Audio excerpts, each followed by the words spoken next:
everyone, welcome back to another new day on We The Vagabond. আর আজকের আমরা last দিনে দাঁড়িয়ে আছি এই ভিউটা রুমের থেকে। নৈনিতালের আজকের ট্রিপ এখানেই শেষ হচ্ছে। আজকে আমরা যাচ্ছি হচ্ছে কোথায় দেখতে হলে ভিডিওটা কিন্তু কন্টিনিউ। এখানে বোবো রেডি হয়ে গেছে, আমাদের মোটামুটি লাগেজ প্যাকিং ডান। এখানে রিশুও রেডি, বাকি সবাই রেডি হয়ে গেছে। সকাল সকাল আমরা বেরিয়ে পড়ছি আমাদের নতুন জায়গার উদ্দেশ্যে, মানে আমরা এখন যেতে চলেছি জিম করবেট। আর সেজন্যই প্রায় তখন বাজে 10:30 আমরা বেরিয়ে পড়েছি আমাদের লাগেজ নিয়ে এই হোটেল থেকে। আজকে এই দুখানা গাড়ি আজকেও বুক করা হয়েছে জিম করবেট যাওয়ার জন্য। ব্রেকফাস্টের এটা হচ্ছে জায়গা, এখানে জাস্ট লেক, আর এখানে আমরা ব্রেকফাস্ট করছি সবাই। Chicken cheese chicken grill sandwich এক আলু পরোটা। এটা ব্রেকফাস্ট এখানে চলে এসেছে।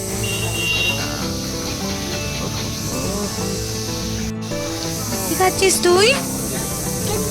Chicken soup, chicken grill sandwich. Breakfast করেই আমরা বেরিয়ে পড়েছি আমাদের জার্নিতে। আর যদি তোমরা কেউ নৈনিতাল প্ল্যান করো, আরামসে ওখান থেকে রানীক্ষেত বা আলমোড়া প্ল্যান করতেই পারো। সেই ক্ষেত্রে রানীক্ষেত বা আলমোড়াতে 1 ডে স্টে করে দেন জিম করবেটের জন্য আরামসে প্ল্যান করা যায়। সেম ডে রানীক্ষেত হয়ে যদি কেউ জিম করবেট যাওয়ার প্ল্যান করো তাহলে একটু হেক্টিক হয়ে যাবে, তো 1 ডে স্টেটাই বেস্ট। রানীক্ষেতও একটা খুব সুন্দর জায়গা, আমাদের সময়ের কম জন্য বা দিনের কমের জন্য বলা যেতে পারে আমরা রাখতে পারিনি। তো আমরা এখন জাস্ট আমাদের এই হোটেলটা ছিল, আর এই হোটেল ছেড়ে আমরা এখন পৌঁছে গেছি আর একটা নতুন স্পটে। মেঘালয়ে এত সুন্দর সুন্দর ফলস দেখে আসার পরে এই ধরনের ফলস যাওয়ার পথে পড়েছিল যেটা একদমই ওয়ার্থ মনে হয়নি। 50 টাকা মতো নিয়েছিল এন্ট্রি ফি, আর তারপরে অনেকটা ওপর থেকে ছিল, বেশ যথেষ্ট কৃত্রিমই লাগছিল।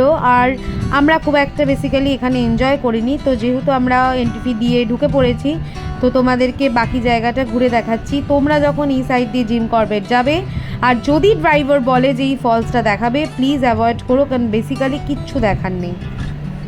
50 টাকা এন্ট্রি ফি দিয়ে এই হচ্ছে ঝর্ণা।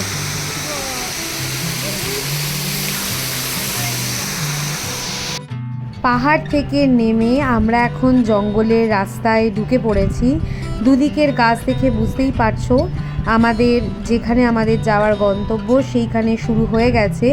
আর সাথে সাথে ওয়েদারও কিন্তু ম্যাসিভ চেঞ্জ, মানে নৈনিতাল যেখানে ছিল প্রায় 13-14 ডিগ্রি, সেখানে আমরা যখন জিম করবেট ঢুকছি তখন অলমোস্ট 12টার সময় আমরা বেরিয়েছিলাম, এখন বাজে অলমোস্ট 2টো, এখনো অবধি আমরা পৌঁছাইনি।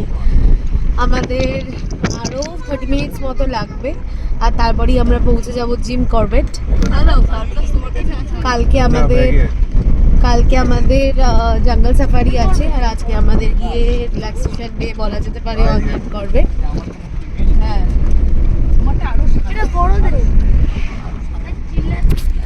জিম করবেটে টোটাল 6টা জোন আছে, আর সবথেকে বেশি যেটা ফেমাস সেটা হচ্ছে ধিকালা, আর তারপরেই ছিল বিজরানি। ধিকালাতে আমরা সামহাও ওখানে জায়গা হয়নি বলেই আমরা বিজরানিতে থাকার প্ল্যান করি, এবং এইটা ছিল আমাদের রিসর্ট, করবেট অ্যাম্বিয়েন্স রিসর্ট। তো এখানে আমরা ফাইনালি পৌঁছে গেছি অনেকক্ষণের জার্নি করে। আর এবার এত খুশি কেন?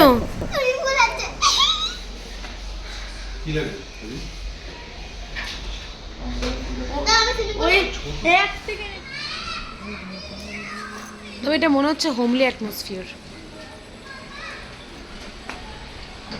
ফাইনালি আমরা পৌঁছে গেছি করবেটে, মানে করবেট অ্যাম্বিয়েন্স রিসর্টে। আর এসেই এক্সাইটমেন্ট, সুইমিং পুলটা নিয়ে খুব রকম টেনশন ছিল। শুধু দেখো আমরা কোথায় আছি, তোমাদের সঙ্গে দেখাচ্ছি। করবেটে আসলে তোমরা আরামসে এখানেও স্টে করতে পারো। হচ্ছে রাস্তাটা, এইটা জাস্ট জঙ্গলটা মাঝখানে আমরা এটাতে আছি। ও বেশি বাড়াবাড়ি করিস না।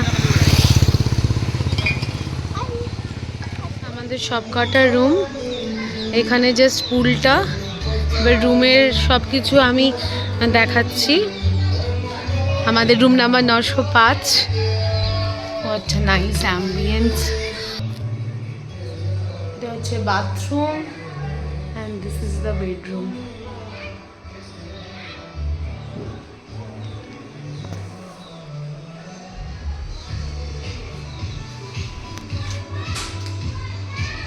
কাভারও দেওয়া আছে।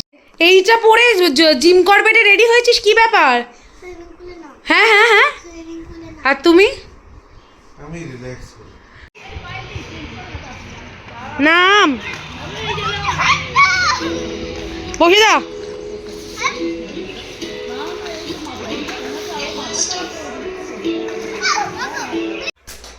এই এরকম সেজে কোথায় চলেছো? বৌবা সুইমিং পুলে অলরেডি নেমে গেছে, আমি যাচ্ছি, তুমি আমাদের জয়েন করো। আমি একটু ঘুমোবো ভাবলাম। না না না, let's join. A few moments later. এতক্ষণ জোরে যিনি রেস্ট নেওয়ার বাহানা করছিলেন তিনি ফাইনালি পুলে, আর আরেকজনকে দেখো শুধুমাত্র এক্সাইটমেন্টটা। সুইমিং করে এখন আমরা লাঞ্চে যাচ্ছি। লাঞ্চ এরিয়াটা একটু দূরে, বেশ মজা হয়েছে। বোবো স্পেশালি মারাত্মক লেভেলে মজা করে। চলো দেখাই লাঞ্চে কি কি আজকে খাচ্ছি, অনেকদিন লাঞ্চ দেখাই না তোমাদের।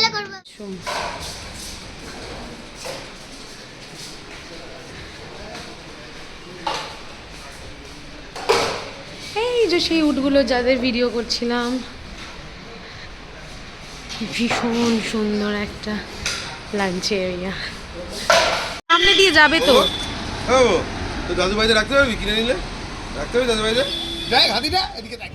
আমাদের লাঞ্চে ছিল, আমরা নিয়ে সব জায়গাতে যেটা যাই সেটা হচ্ছে ঘি। পায়েল দিকে বলা হয়েছিল ঘি আনার জন্য। এখানে ফ্রেঞ্চ ফ্রাই, আলু গোবি, ডাল বলা হয়েছিল, আর চিকেন আর স্যালাড।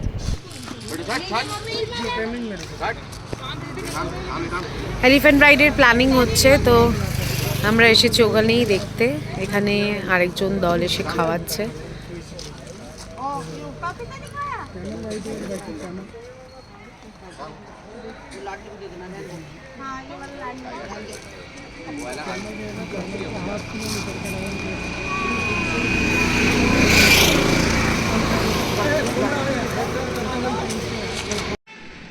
এটা হচ্ছে আরেকটা রিসর্ট, বেশ সুন্দর দেখে, the wild crest.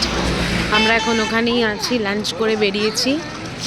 Elephant ride 5 থেকে 7 মিনিট ঘোরাতে নেবে হচ্ছে অলমোস্ট 1000 টাকা।